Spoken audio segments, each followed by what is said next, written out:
the topic of China. Let's face it, that China has gotten a bad rap in the news through the pandemic. Certainly my country, especially where I was watching my home country in the US doing the direct opposite of what I was experiencing in China. I think that was probably one of the conversations definitely we had was this, why is China doing things this way? And America is not doing this. And we just went deep on that. I have to say the life compared to what I'm living now in Canada or some of the countries that I have been traveling to, it was really convenient. It's mainly because of two things. One is the technology development. The other one is about the population. China has relatively lower labor costs than other countries. What I'm comparing to is the developed countries, Western countries. Imagine you can you order something online, you can just have it in maybe next 30 minutes, and you don't have to tip them. That's true. You don't tip in China.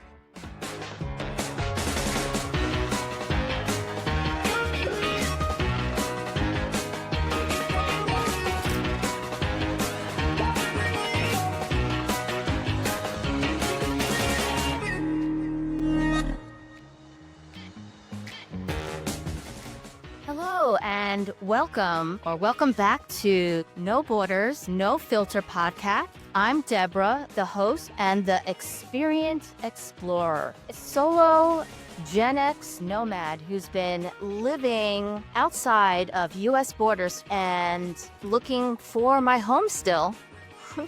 But right now I'm currently in the Philippines. Imagine leaving everything behind. There are no guarantees, but just hope and inspiration, moving from Nanjing, China, which is where I met him, and now starting his journey living in Calgary, Canada, with his wife and 2 sons. My guest has some of the confidence, beliefs in himself, unlike anyone, honestly, I have ever met in my journey across this planet. And today we are going to talk about dreams, challenges, and what it truly takes to start over. Without further ado, I'm going to introduce Xin Wang. He's an entrepreneur in the gelato industry, someone who dreams of becoming an aviator, but he's so much more than that. I met Xin in China during the pandemic. In a previous episode, I shared how difficult it was to go out and enjoy my life during the pandemic. But with my dog, I was able to find Xin's gelato shop as kind of a refuge to the mundanity of my life during that time. Hi, Xin. How are you doing? Hi, Debra. It's been so long to meet you. We're now separated by the Great Pacific Ocean. It's good to see you again. Yeah, right. we got to know each other during the maybe most difficult time in our life, but now that everything has gone, it's good to see you. It's so great to see you, but it's been wonderful to have technology and be able to stay in touch with you all these years later. I do consider Xin one of my dearest friends. For me, a dear friend is not how long you know someone, but the quality of the relationship and the respect that we have for each other. Xin is actually one of the people, my go-to people in my life. And he's just an extraordinary person. What I hope for you, the listener, is to keep your mind open, your ears open to Xin. He grew up in China, so he's Chinese. And there's been lots of things in the news in the last several years, especially in America, that really puts us in a very narrow view of what Chinese people are like, what life is like in China, and so much more. So please stay tuned as Xin is going to unravel stereotypes and share his favorite things about China, and more importantly is why he had the courage to uplift his family and move to the other side of the world to start over. Okay, I want to give you the platform now. Can you share with the audience more about your journey? Yeah, it's my pleasure to share. I grew up in China, in Nanjing, where I met Debra, and actually I spent most of my time of life in that city. The city has around 8 million population, so it's very vital, and we have many opportunities actually there. My major was in automation and mechanical design. I had a great chance to spend 5 fantastic years in automotive industry. I worked for a French company where the headquarters is in Paris. And working 5 years in automotive industry taught me massive regarding the attitude to the working on the high pressure. In automotive industry, the customer is extremely demanding. So most of the time we have to work on the extremely pressure to meet their request. So it taught me a lot. But if we take this as an advantage, there are also some drawbacks. In 2015, my older son was born, so it's not possible anymore to be involved in this kind of working environment because we have to travel on weekly basis outside of my city and spend there 5 days and just spend the weekend at home. So during that time I was wondering to start a new career. I'm quite interested in traveling, and I went to Italy. Italy is one of my most loved countries. Yeah, I knew that. Yeah, I knew that. That's another thing So we had in common. Yeah. yeah, so that drove me to consider what am I gonna do next. The firstly to support my family. The secondly to also to kind of fulfill my personal interest or dream. I decided to start my own business in my hometown. So why I choose Gelato, Italian ice cream, as my business? It's a rational decision because it's a small scale business. I don't want to put too much investment because this is my first entrepreneur thing. This kind of business is what I can handle sometimes just by myself. During that time, it gap in the market. So far, it has been running for almost 10 years. I'm very grateful and also proud of I can do it for such a long time. I have never dreamed of to do it for that long. How long did you foresee doing the gelato business? Mm, uh, at the starting phase, I didn't make the very long term planning. I just trying to earn some money to support my family. The first few years was really difficult. So as a new brand, we don't have too much the promotional budget or promotional weight. This was his first entrepreneurial business. He loved Italy, but again, he wasn't an expert in gelato. I mean, he just, enjoyed it, got inspired to do it.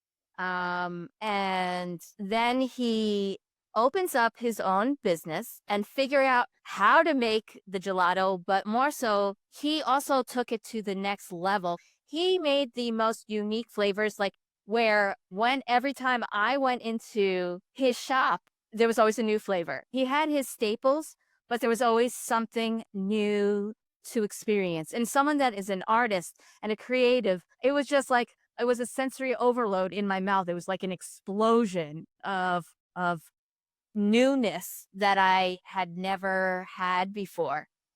Around 2019, that's when your business started to get better. Am I correct? Yeah. I can survive in the market. And I did put a lot of effort in this product. Because before I opened a gelateria and an ice cream product, I went to Italy to study how to make it, and I imported. My most machines and imported from Italy. So that was very rare in this small scale ice cream shop. So yeah,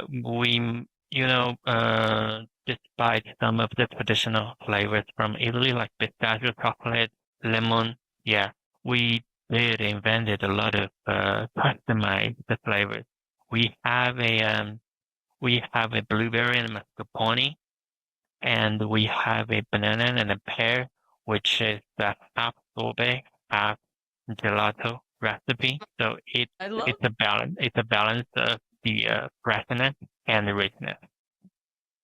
We also have some like, especially during the fall and winter time, we have the purple yam. We have the roasted chestnut, which is very popular. So we did this invention. We did invention according to our local cultural or local people's favorites.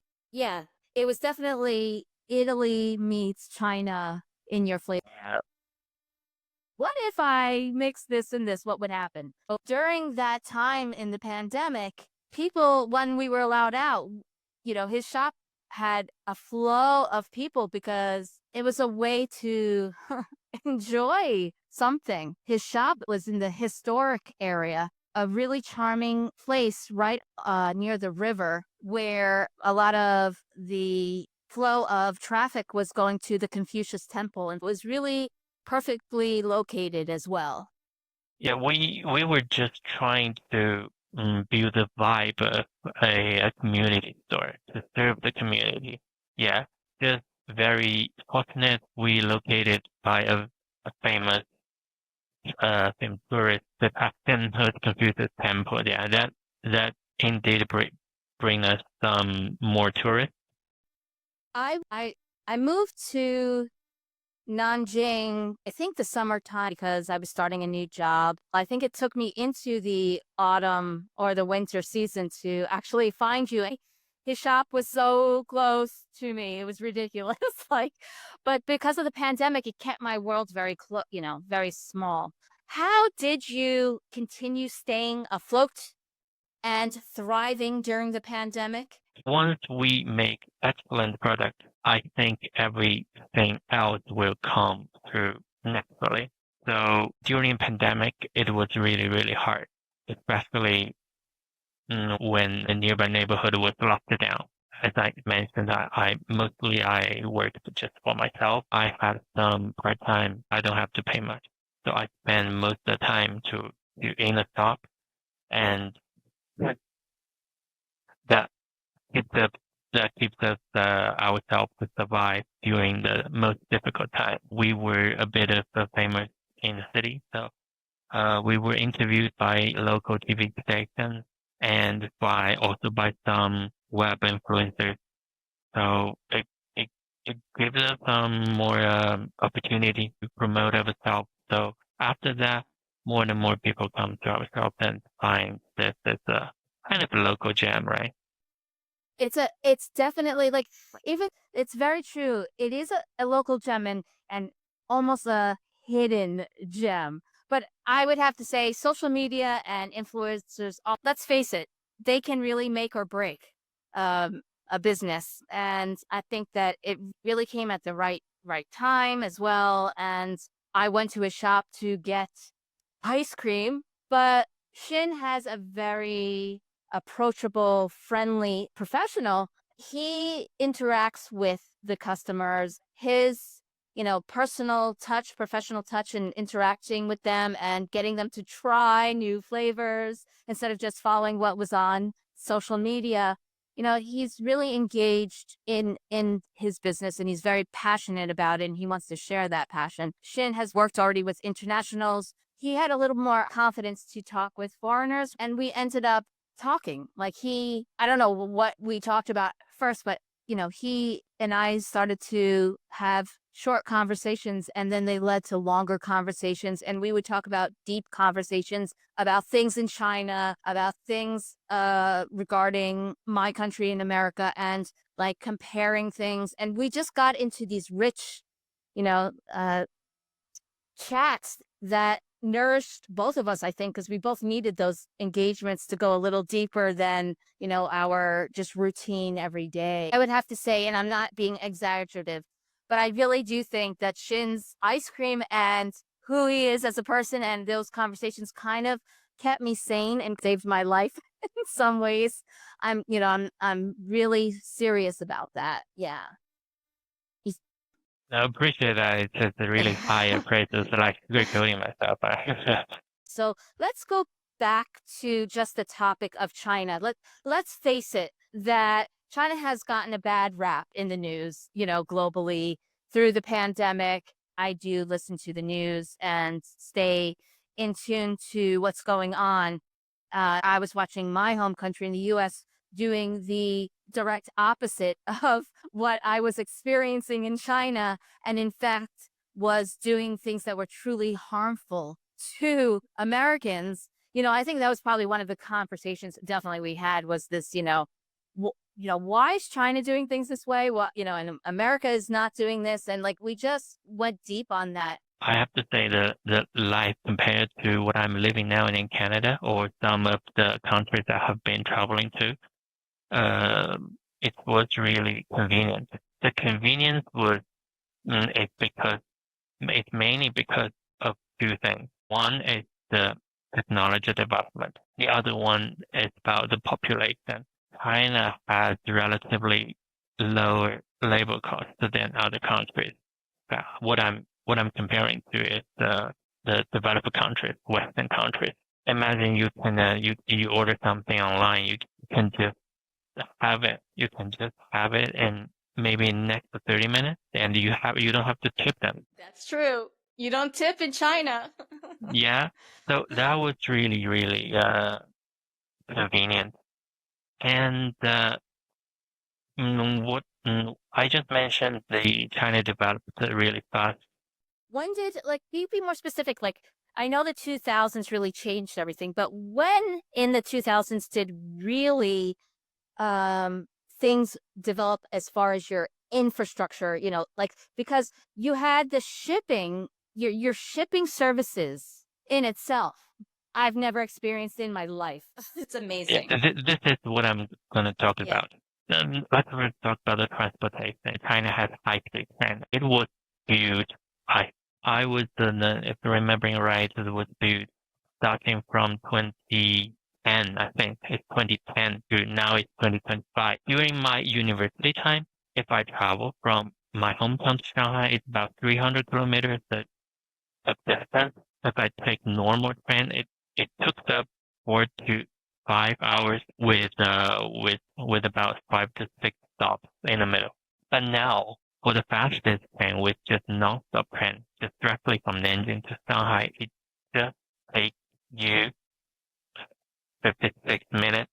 That was insane. And even to Beijing, the train code was G1 or G2. This is the minimum stop of the train. Even from Nanjing to Beijing, it takes 3 hours and a half. So it's way cheaper than the airplane, and it's way more efficient than the past 10 years before. China has abundant amount of logistic companies. So most of the goods you order from online platforms you can get within the next day. Here in Canada or United States, the case is not possible. I clearly remember I bought a thing from Toronto. It took about 2 weeks to arrive in Calgary. So can you tell me how it changed the people and how everything has evolved for them? The most benefit is it creates the massive amount of job opportunity. In Canada, we have an online platform, food online platform with the DoorDash. So the delivery guy, we call Dasher. We need a huge amount of Dasher in China also. During the development of technology, people are more connected to each other through their smartphones. You can easily get to know each other just by the phone, just by some specific app. What's important to, the average Chinese, regardless of where they're from? What's really the important values of Chinese culture? From my personal opinion, Chinese people As a Chinese man. yeah, Chinese people don't change a lot. Our Chinese in our culture, we trying to be humble. We trying to be a good listener, And the other thing is, from the time being, our living cost has been uh, going higher and higher. Yeah. Has been going higher and higher, especially for the real estate cost to the price. They crazily going higher through the Right. So like the cost of living, yeah. So just to give people a context, yes, a lot of foreigners go there to work, especially teachers, because to us, from our perspective, the cost of living versus salary, wages, and benefits, and our day-to-day needs, food, housing, and our shopping, conveniences, and everything that China offers, you can have an incredible work-life balance, unlike the majority of people in the US. Unlike in many countries around the world, again, it's the perspective of what country you come from to really see, China is so affordable, China is so cheap, or China is expensive, because it really just depends on where you're from. And so like if you're from China, like just to make like people clear that the cost of living went up for them exponentially faster due to their rise in power in business, in technology, and everything else. They're expanding globally, and they have, China has a real true vision of the future. And I don't know the details of it. I'm not really going to get into that, but my point is that China might be, like, as you say, very humble, I would say to me, stuck in the past mentally. Let's be real, like a lot of their thinking is still very much from old school, very much about, with family, very traditional ways, with, the obligations of like the oldest child taking care of the parents when they get older, and things with marriage and getting a job, then then getting a house and then starting a family. Like there are very, let's say this, rigid ways about China's life, which was very difficult for a free spirit like myself. But at the same time, the world around them just like you can't see the real traditional like architecture or ways unless you go deep into neighborhoods or you go to the landmarks like Confucius Temple and the abundant UNESCO sites and so on throughout their country. But their cities are, built up and have, the modern, skyscrapers and all of those, ways of modernization. But in contrast, the people still are living very much in their ways, which we kind of talked about, kind of like a clashing of old and new in China, right? Which I guess maybe my question is to you, maybe I'll be more specific. How do you think China, is there anything that you feel like modernization causes any disadvantage or causes potential risks in things like losing traditions and ways, or you don't foresee that? We don't lose tradition. Some kind of tradition has it's a little bit fading, It's a little bit fading because we now uh, more focused on making money, or more focused on taking the advantage of modern technology. From my point of view, during my childhood, traditional Chinese festivals, we have a strong vibe. We have a strong vibe. Our family members are gathering together to have a good meal, and the city were very good decorated in nowadays. But in nowadays, this kind of atmosphere just just just fading, and because we are more relied on the technology, Yeah. modern Yeah. technology. Yeah, for example, Absolutely. for example, during Chinese New Year, we were during Chinese New Year about maybe 10 to 15 years ago. Our tradition is to write text message to to our family members, to the friends. Yeah, specific one. But now with the modern technology, we might just copy and paste some stickers, some formatted just greeting things, just a group send them. So it's a type of the drawback for the modern advancement, I think. Yeah, this is the one point. Well, for me, being an outsider, being a foreigner, again, is being able to be more like a wallflower to observe other countries, which is part of the thing I enjoy most when I travel or move to another country.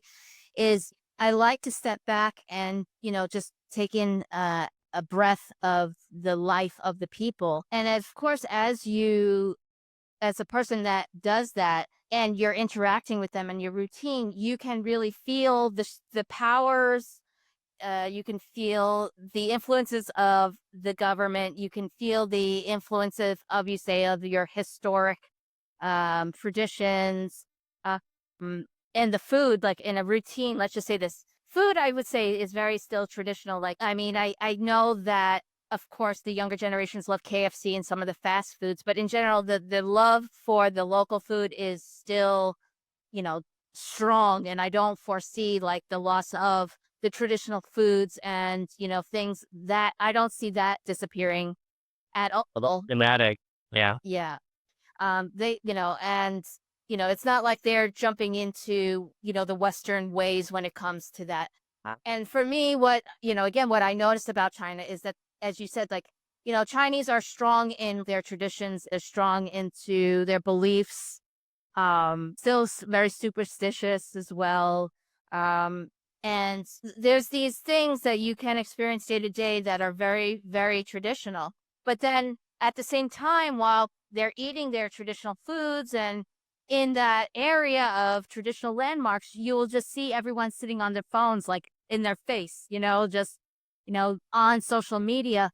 And that's where like I see kind of like the old and the new, very visual of that. But what I do also see, as a teacher as well, the education in China is a very complicated, interesting topic because, and I want him to get into it, but I just want to give a little background before you get into your experiences hands on. Is that as a teacher, as a foreigner, even in international schools or bilingual schools, there is a challenge of integrating modern thinking, international thought process of questioning things. Although it's been improving in some ways, I just want to point out that during the pandemic, the government started shutting down the influences of the international world, and that included the education, and where the government would come in to make sure that certain books were implemented and other books were taken out, and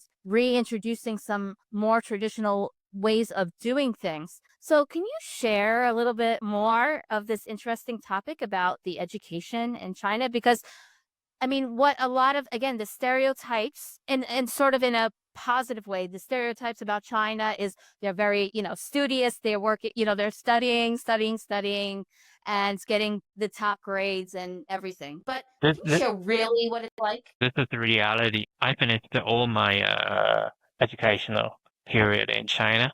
It has pros and cons. The process it kind of offers a 9-year free educational system. It's compulsive, but here in Canada Compulsory, right? compulsory. Yeah, it's a Yeah. compulsory. Okay. But why in Canada it's 12 years, including the high school. In China, China ended up in the junior high school. And the other process is the positive thing is the cost of the study in China is relatively low than Western countries, especially in the university phase. Even you go to the top university like Tsinghua or Peking University, you just have to spend in US dollars, this is a couple of hundred US dollars, which is unimaginable for American students. Unimaginable. Yeah, unimaginable for American students. Yeah, this is two major positivities for China's educational system. But we do, like I said, it's the reality, the stereotypes and the reality. We have to study and study. But we have no choice. We have this large population. There's the fairest system is through the examination, right? So the academic pressure in China is excessive. It's really excessive. This is one the most critical point. The reason why I brought my kids out of the China. So it's not only the torture. It's not only the torture for the kids, but also the torture for the parents. We have no choice. Can you explain from the parents' perspective of Yeah. the torture? Yeah. No, yeah, my oldest son finished the first grade and the first half of the second grade in China, and every day he has to write homework until 9 to 10 p.m. every day. But while he finishes homework, we have to accompany by his side. We have different subjects. Every subject has its own homework to do.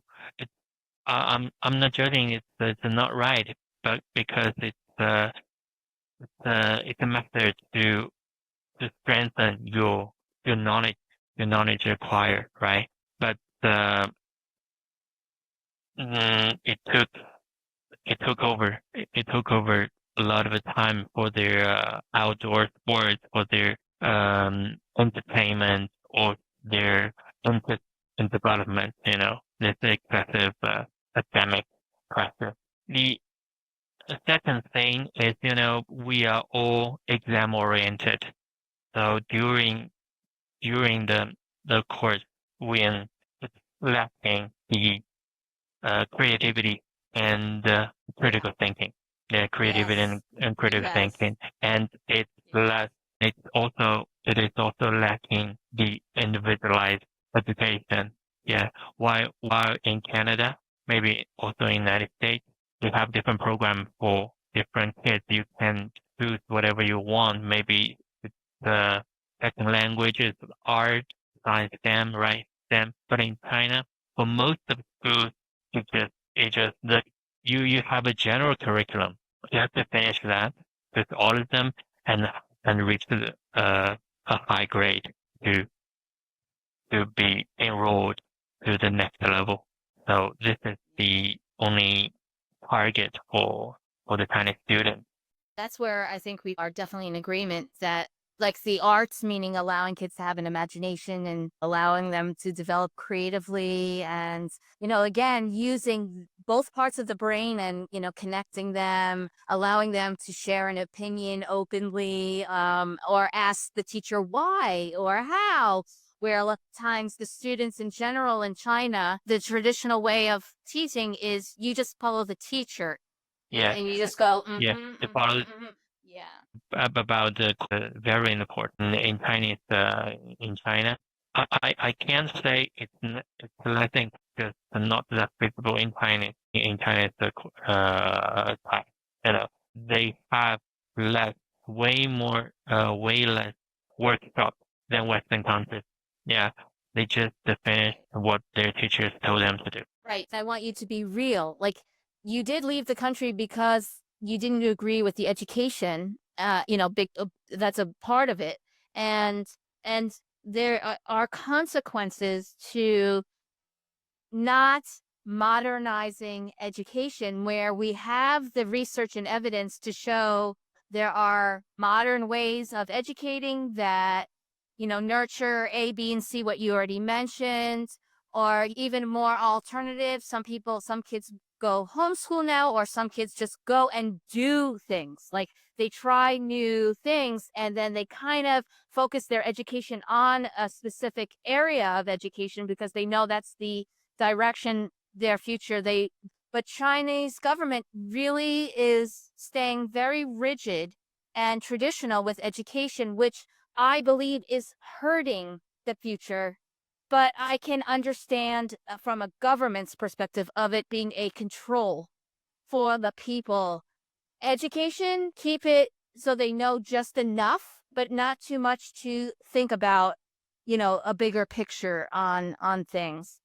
And, like I felt so limited as a teacher because we go there to hopefully give a little bit of this, but we're not really supported by it. And the parents like us there, but in a nutshell, they know, as you said, that the exams are the most important anyway.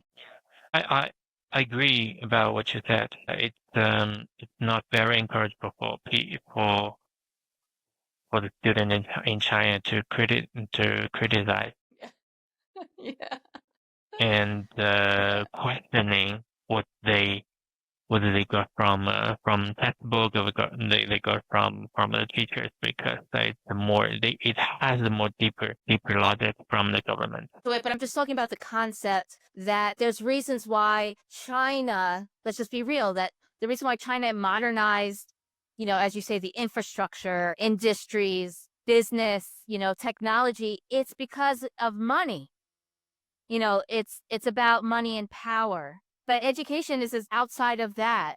Keeping the traditional ways is very much separate from the modernization of China. There's a clean, wall, I think, between the two of them. And I'm just saying, as a foreigner, you can really feel it, especially when you're integrated into the education system, because you're talking with these kids and you're talking with the Chinese staff, and you see how things function, how things function in an education environment versus what's happening with the infrastructure of trains and buses and cars and all of that other stuff. I'm just saying, to me, it's very compartmentalized. Everything is in its own, but it's not mainstreamed into each other. I, of course, don't want to put Xin on the spot too much because, again, Xin is going through an immigration process right now and some other things. I want people to understand the pressure of what the everyday Chinese do have. The other thing I just want to bring up is that there's only a small percentage of Chinese, a very small percentage, I believe, if I'm not mistaken, 4 to 6%, or maybe a little more, that actually get the higher education. Because there's also a limited amount of universities and things like that. That majority of Chinese aren't higher educated, correct? Yes. And now, the government is encouraging kids to attend the vocational schools, because the competitiveness of from junior high school to high school is exceptionally high.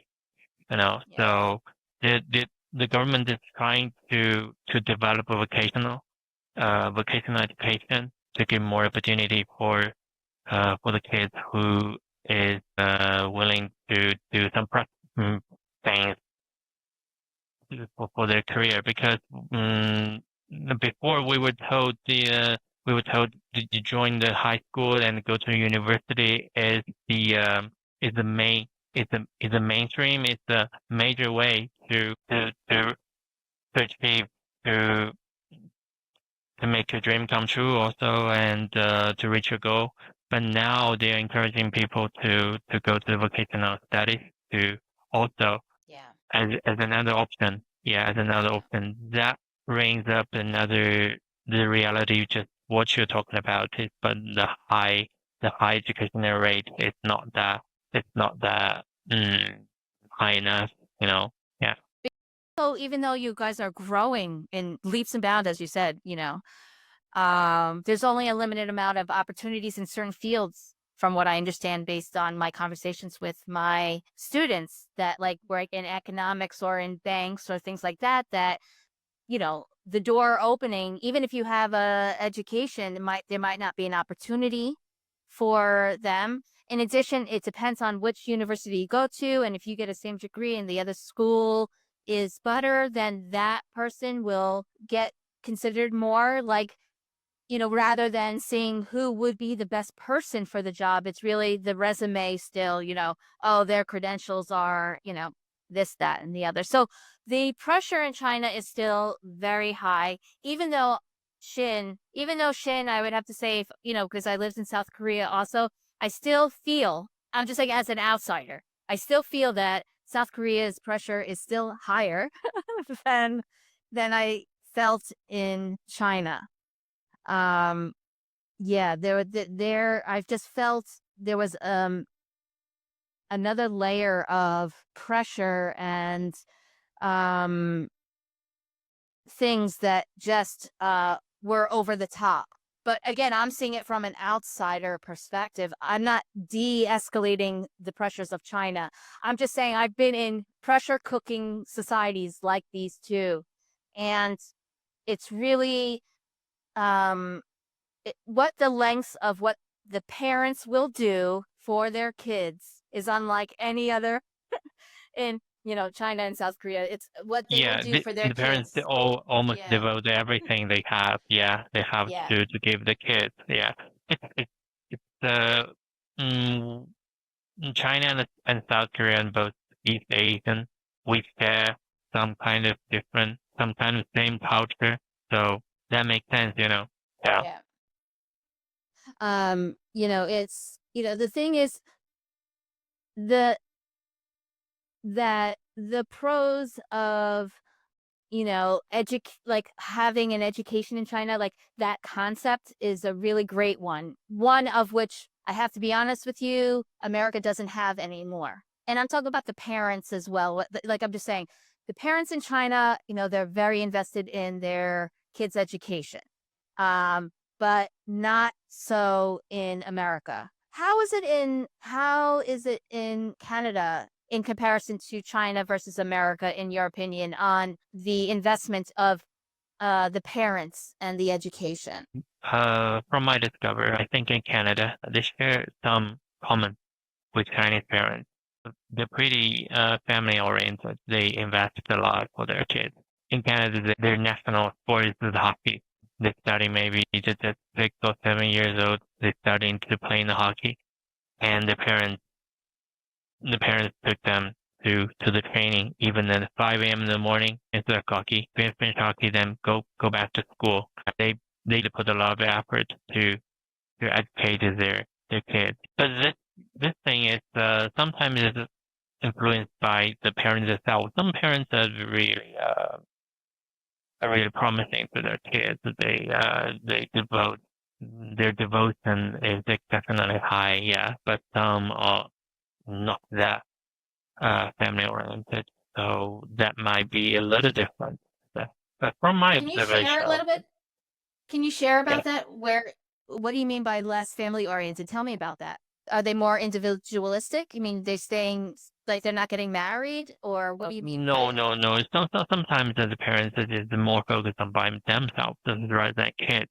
So they might not be putting that much resources to their kids. But most of the Chinese parents, they give everything. Yeah, they almost give everything. Yeah, even even their kids has grown up to an adult to gather things from the parents. Yeah. Can you share an example, like just more specific? Because this is interesting to me because I see this in many cultures. But how do the parents, as you say, invest in themselves more or focus on themselves more in Canada? Like, for example, what do you mean by that? Let me take an example. Just just a few months ago, we received it's a group email from the principal of from the elementary school. The Mhm. principal said it's no longer acceptable to accept the absent application for the student just just some other reasons. So, sometimes the parents doesn't care too much about their kids schoolwork, so they just taking them to everywhere. Even if it's a school week, they just taking them outside or to do some non-important things. So yeah, so the principal emphasized that this is not acceptable. It's absent. Yeah.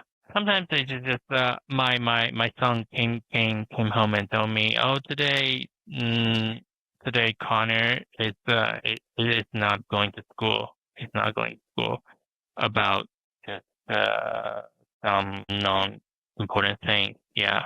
Is that become a little challenging to be a parent that is wanting the opposite when your kids see something else? Are they feeling like they're missing out on something? Like, does your oldest son say, "Can we take a day?" Even my son has in Canada they don't have homework and then grade until grade 5, I think. Even they came to a new environment. They have a language barrier. They have a lot of new things to learn. So even they came back from school, they still have some certain amount of work to do. Rather than most of his buddies doesn't have to do anything. Doesn't have to do anything. Have to do just playing everything, playing and playing. Yeah. Your new life journey in China, in Canada now for 2 or 3 years. Third year now? Yeah, this is the third year. Now that you mentioned that you really wanted your kids to have a different kind of education, a more modern education with creativity, freedom, how would you consider the journey for your kids so far with school? Meaning, are you satisfied with the way the school is handling, these goals for your kids? How do you feel things are going with your kids in progress with their English and other things? Yeah, I'm pretty satisfied. From the language level, they can understand most of the things, and they playing with other buddies, with no problem, and they can even mm, say no stopping sentence and other phrases. Yeah, at school, especially for my younger son, yeah, because he came to Canada even lower age, so his acceptance level is better than the other one. The other thing is what I'm more satisfied is about the personality. You met my two sons before, they're so shy, they're so introverted, right? But now they're totally different because unlike in China, we live in a flat or an apartment, right? Going back home is no other way to interact with other kids. But here in this community, yeah, they just they can just playing with other kids, just few meters away, and our front door is the playground every day when the weather permitting. Yeah, a lot of the kids are playing there. They just knock on the door to door to find. Do you play? Do you want to play? Do you want to play like this thing? So it's a good interaction with other kids. So I'm really satisfied with it. Yeah. You said that your kids don't really have homework. How do you feel about that? Like, because your upbringing was homework, homework, homework. Are you thinking, are my kids really learning? Like, are you having like this left head, right head kind of thinking of, is this state or not? You know, even before last year, even before last year, I was wondering what you guys what you guys doing every day at the school because they don't have any textbooks, they don't have any homework to bring back home. But every they have to open houses every year. Then the parents was invited to the school to have an in-person chat with their teacher, homeroom teacher, and he would show what they have accomplished during the school year. What was astonished was they did a lot. They really did a lot. They have that changed my mind. Oh, I'm like, you really did a lot of things in that school. Yeah. I was wondering, you just playing at school every day. I had no idea. I've never talked to a Canadian regarding the education system, like at all. So you were really giving me insight, even in comparison to the border of Canada and America, the education. And Canada seems to be much more progressive in their approach than America, where they still have homework and stuff like that I know of. Yeah. And very test oriented in America. Yeah. They have the guideline for not for homework, not no more than 20 minutes. The teacher choose not to assign it. Yeah, so every day they just come back home with nothing. Yeah, That is but it's night and day, China, yeah, Canada. yeah. But I'm still a little bit worried about, does that really make sense? Does that really work in the future, right? Yeah, but we'll see. Yeah, and another thing is in Canada they have plenty of field trips. Yeah, they're going to different places. Yeah, so I accompany them with different field trips. Yeah, they went to the fishery habitat to learn how to make a conserve of the fish habitat. Yeah, this kind of thing. It's very vivid. It's very practical. Yeah, it's unlike what they have in That's what I China. always talk about, hands-on experience, immersing into a place. The best way to learn is by doing. So they're going out and doing things. They're learning things by not just a video on a screen in the classroom. They're going out and having an organic experience. Brilliant.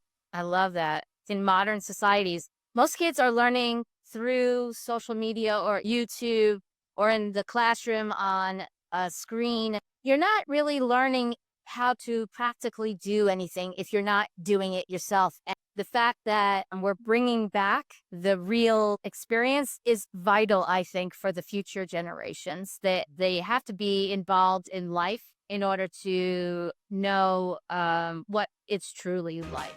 Thanks for tuning in to part 1 of From the Great Wall to the Great North. In part 2, we will be going further into how to jump over that wall and to start following your dreams. Please go to the description for my links to like, follow, subscribe, and share with a friend who might need a wake-up call.